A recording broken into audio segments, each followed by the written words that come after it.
Fortnite Chapter 2 Season 4 is widely considered one of the best Fortnite seasons to date, as we had never seen that level of detail and care put into a season before. Between the innovative mythics, the transformations of each skin, the map designs, feels like this was truly peak Fortnite. And considering how divisive last season was, it's more important ever that Fortnite knocks this season out of the park. Some of you will say Fortnite OG 2 is coming and it'll bring back just as many people as it did last year and there's nothing to worry about. But the reality is, and mark my words, we're not going to hit that 12 million mark again. The reason why the original OG Fortnite was so popular was because it was so new and it came during a time the game greatly needed it. And Chapter 2 honestly really is an OG, so that same effect is just not going to be there. There's just really no way for Fortnite to get around player fatigue. There's a natural reality that players just get saturated, just get bored of a game over time, and no matter what new you introduce, it's just not going to pique their interest like it had in the past. This game has been near or at the top for about 7 years. Fortnite is now facing this problem. I mean, think about it. So many kids now that started playing Fortnite are now becoming adults. I mean, I never thought I'd say that. And since Fortnite isn't as popular or as new as it once was, there are not as many new players to replenish those players leaving. Which brings us to the most important question here. Did Epic undo the damage they did last season? Can Fortnite start to heal again? Well, you want to learn something? Yes, I do. First and foremost, the map is the most important component to any new season. If a new season doesn't have attractive new POIs, it's honestly considered not good. Brother,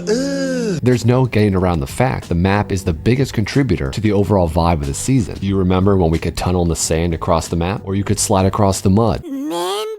It's so easy to remember each of these seasons because they were so different. They stood out, they were unique. And even though last season was widely hated, most people agreed the map changes to the bottom of the map were actually pretty awesome. And I have to say, I think they did a great job mixing the whole Stark Industries fall vibe with this dark, gloomy, greenish Dr. Doom vibe. Doomstadt brings that happy Hamlet vibe. Hello. Castle Doom. I mean, if you like Harry Potter, you're gonna love this place. And who doesn't love Harry Potter? And the Raft is a POI like we haven't seen before. I mean, this is an actual prison. And it has the best mythic of all three, which brings us to our next topic. If you've been playing Fortnite in Chapter 5, you've recognized how important mythics have truly become. And for a lot of people, that's actually a massive problem. The rich really get richer when it comes to mythics. When the best players in the game land on the mythics, they get even stronger. And that makes the players who aren't that good not even want to play. At the start of last season, before the nerfs, I was telling people, you might as well land on those mythic cars, because if you don't get them, you're gonna die to them anyway, so you might as well just land on them and try and get them to begin with. And I'm gonna be honest, this might be the first season in a while, it might not be worth getting the medallions. It might not be worth sacrificing your location to get these power-ups. Especially not the sneak. I mean, who honestly wants to crouch and go invisible? what? The Mythic Striker, the Mythic Sovereign, they both feel really well balanced. They don't feel like they're overpowered like the MK when we first got it. They just seem like they fit. And that's what we want. Things just to fit. I think we can all take a breath of fresh air that Mythics did not ruin this season. But unfortunately, there's something else that actually might ruin this season. Which brings me to these hover packs. I've always felt in the past that jetpacks were relatively useless. You didn't have the greatest of movement, people can build up and cover themselves up, and if you run out of gas and fall, you die. They just never seemed like something you had to win. But this season,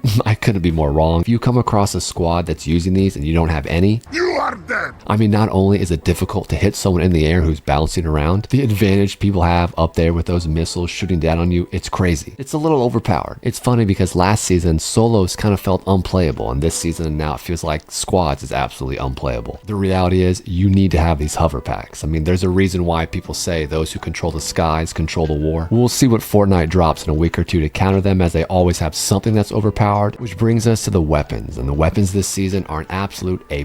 Striker AR, A+. The dual machine guns, an absolute A++.